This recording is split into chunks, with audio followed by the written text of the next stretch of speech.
Hello, welcome back. പുതിയ വീഡിയോയിലേക്ക് സ്വാഗതം. ഇന്ന് നമുക്ക് എളുപ്പം ഉണ്ടാക്കുന്ന ഒരു പരിപ്പുവടനെ കുറിച്ചുള്ള വീഡിയോ ആണ് കേട്ടോ. അപ്പോൾ ഇതിലേക്ക് ആവശ്യമായത് ഒരു ചെറിയ സവാള അരിഞ്ഞത്, പിന്നെ ഒരു 5-6 ചുവന്നുള്ളി അരിഞ്ഞത്, പിന്നെ 2 പച്ചമുളക്, കുറച്ച് പെരുംജീരകം, ഒരു തണ്ട് വേപ്പില, ചെറിയൊരു കഷ്ണം ഇഞ്ചി. അപ്പോൾ ഇതെല്ലാം നമ്മൾ അരിഞ്ഞ് വെച്ചിട്ടുണ്ട്.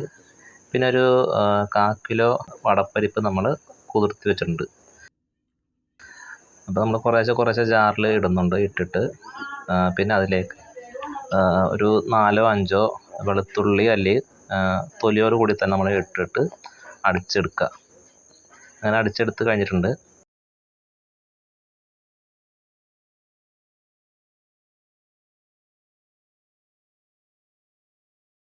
ഇനി ഇതിലേക്ക് നമുക്ക് നമ്മൾ അരിഞ്ഞു വെച്ചിട്ടുള്ള സവാളയും അതുപോലെ തന്നെ കറിവേപ്പില മിക്സ് ആക്കാവുന്നതാണ്. അതുപോലെ തന്നെ പച്ചമുളക്, പിന്നെ ചെറിയ ഉള്ളി, അതിൻ്റെ കൂടെ തന്നെ നമ്മൾ മറ്റുള്ള ഇഞ്ചി, അതൊക്കെ നമ്മൾ ഇട്ടിട്ട് പിന്നെ ആവശ്യത്തിന് നമുക്ക് ഉപ്പും കൂടി ഇതിൽ ചേർത്ത് കൊടുക്കാവുന്നതാണ്.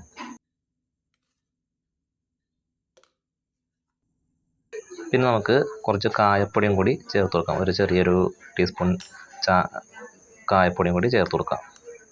ഇനി നമുക്ക് കളറിന് വേണ്ടിയിട്ട് ഒരു സ്പൂണ് കാശ്മീരി ചില്ലി പൗഡറും കൂടി ഇട്ട് ഇതിലേക്ക് നമുക്ക് ചേർത്ത് കൊടുക്കാവുന്നതാണ്. ഇനി ഇതെല്ലാം ചേർത്ത് നമുക്ക് നന്നായിട്ടൊന്ന് മിക്സാക്കി കൊടുക്കേണ്ടതുണ്ട്. അതിനുശേഷം നമുക്ക് ഫ്രൈ പാൻ അടുപ്പിൽ വെച്ച് അതിലേക്ക് നമുക്ക് ഓയിൽ ഒഴിച്ചു കൊടുക്കാം.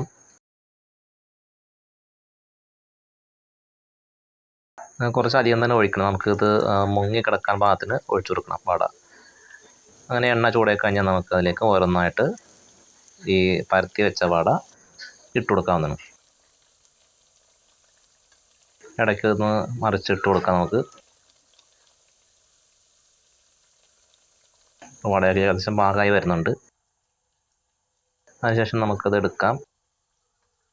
എന്നിട്ട് നമുക്ക് ഇതുപോലെ തന്നെ അതിൻ്റെ എണ്ണ ഒന്ന് വാർന്നു പോകാനായിട്ട് ചെറിയൊരു അരിപ്പയിൽ വെച്ചിട്ട് അതിന് ശേഷം ഒരു 5 മിനിറ്റ് കഴിഞ്ഞിട്ട് നമുക്ക് പാത്രത്തിലേക്ക് മാറ്റാവുന്നതാണ്.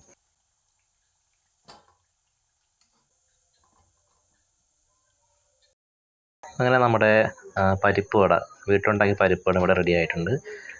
എല്ലാവരും ട്രൈ ചെയ്ത് നോക്കുക. നിങ്ങളുടെ അഭിപ്രായങ്ങൾ കമൻറ്റ് ബോക്സിൽ അറിയിക്കുക.